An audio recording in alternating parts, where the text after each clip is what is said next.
ഈശോ മിശിഹായ്ക്ക് സ്തുതിയായിരിക്കട്ടെ. പരിശുദ്ധ കന്യകമറിയത്തോടൊപ്പം 365 ദിവസം നമുക്ക് ഒരുമിച്ച് യാത്ര ചെയ്യാം. മാർച്ച് 11 ടാജിയായിലെ അത്ഭുത മാതാവ്.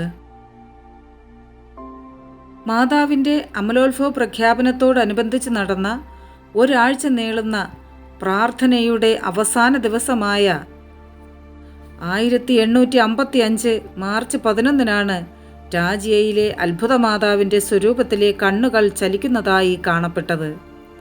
ഈ അത്ഭുതം ചില നാളുകൾ കൂടി തുടർന്നു.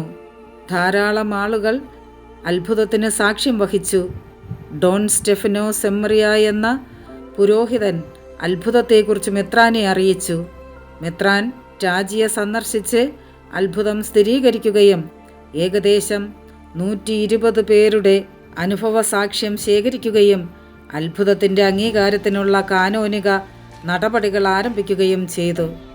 1856 ജൂൺ 1 അത്ഭുത മാതാവിൻ്റെ സ്വരൂപത്തിൽ കിരീടധാരണം നടത്തുകയും അവിടുത്തെ അത്ഭുതങ്ങൾ സ്ഥിരീകരിച്ചുകൊണ്ടുള്ള ഒരു പ്രഖ്യാപനം പുറപ്പെടുവിക്കുകയും ചെയ്തു.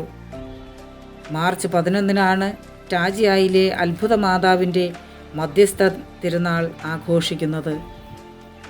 അമ്മേ മാതാവേ, അമ്മയുടെ അത്ഭുതങ്ങളും അടയാളങ്ങളും വിവരിക്കുന്ന ഈ പരിപാടി എല്ലാ ദിവസവും കാണുകയും കേൾക്കുകയും ചെയ്യുന്ന എല്ലാവരുടെയും പ്രാർത്ഥനാ നിവേദനങ്ങൾ അങ്ങ് സാധിച്ചു കൊടുത്ത് അനുഗ്രഹിക്കണമേ.